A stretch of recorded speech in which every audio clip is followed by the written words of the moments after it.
that time of year. We got water in the cellar. This happens every year this time of year for several reasons that I will address at some point. But the water comes up to the floor because of the water table around here. We have an old cistern that sits right outside the house, and that thing fills with water and finds, for one, it finds its way in that way, but it also comes up through the floor.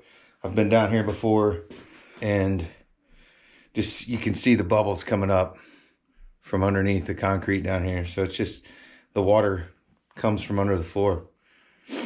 However, the issue today is that one of my sump pumps, my main sump pump went out. I've got a secondary sump pump, the black one here. This one here went bad, so I am going to replace it. I'm going to see how big that one is, because I'm going to go with the same one, same size. I don't need anything bigger. So I don't know. I'll take you through this and just show you what changing a sump pump, at least in my application, entails. And the first thing I'm going to do is just take this one out of here.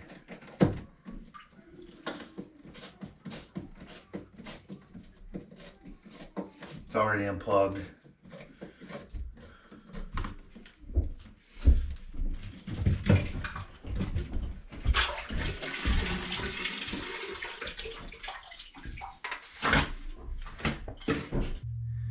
Pretty standard sump pump, nothing real crazy about it. I'm trying to see the horsepower, which I believe that's a 3rd horse. Maybe that's a half horse. I think it is. Where's I got those things? Alright, I got all my new stuff for my sump pump. Obviously the pump itself. I got a 3rd horse this time. The other one, the old one, was a half horse, which I didn't think I really needed. So I'm only moving the water probably about 8 foot vertically, and then it's just all a horizontal run. So there's not that much head on it. I'm not sure why there was a half horse in there prior. But I think it was a little bit too big of a pump. So this one should be good. New check valve. Anytime you're putting a sump pump on, you want to put a check valve in. And what that does, if you can see down in there, let's see, I don't know. I can't reach it. But anyway, halfway through this is a flap. So right now it would be closed. When the pump comes on, it opens and pushes the water through. When the pump shuts off, it falls back and prevents the water from coming back down through the pump, and keeps everything primed, and that's what you want. Glue, Teflon tape, and then a new fitting. And I got a new piece of pipe to put in as well. I could probably reuse the old pipe that I have, but I don't know.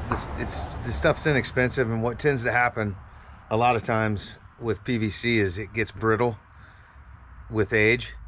So what I would be afraid to happen was I would go to take that off and it would crack, and then I'd be sitting here without pieces that I need. So it's inexpensive just to buy this stuff new. I would recommend buying new anytime you go to do this. Put the Teflon on my fitting.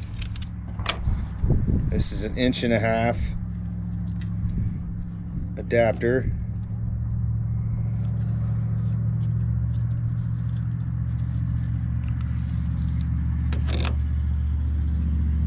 Out of Teflon.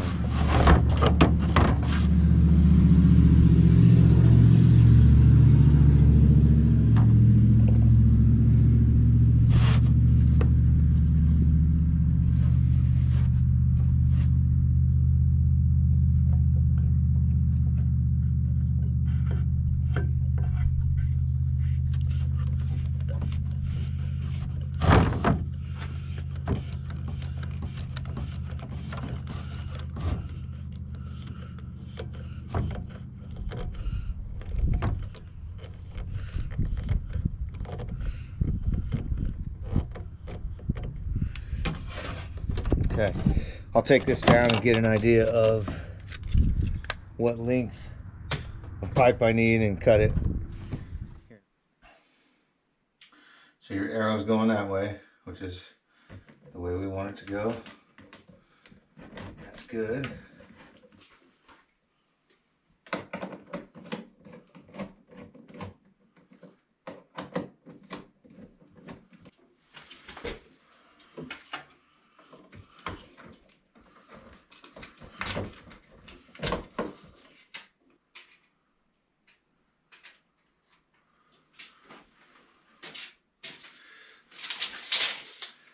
Five feet exactly. So just like all other plumbing, put your primer on. Or maybe not all other plumbing, but when you work with the PVC.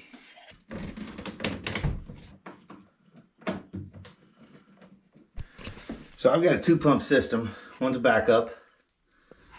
This one sits, the primary that I just replaced, sits on a block so that mud and stuff hopefully doesn't get in it. This one sits on a higher block. So it sits up higher in the water. So that one will handle everything until it fails, or if it fails, the water will keep rising and then this one will come on and get everything out of here. You will see that float rise as the water builds in the pit. That float will come up and turn the pump on.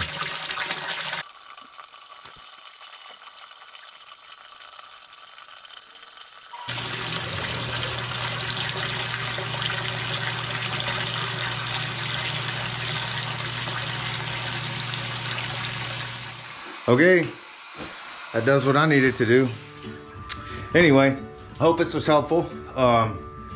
Changing out a sump pump's not very hard. So if, I don't know, if you've got any questions or anything, let me know. I'm not a licensed plumber, but this isn't the first time I've done this. And again, it's not that difficult. So thanks for watching.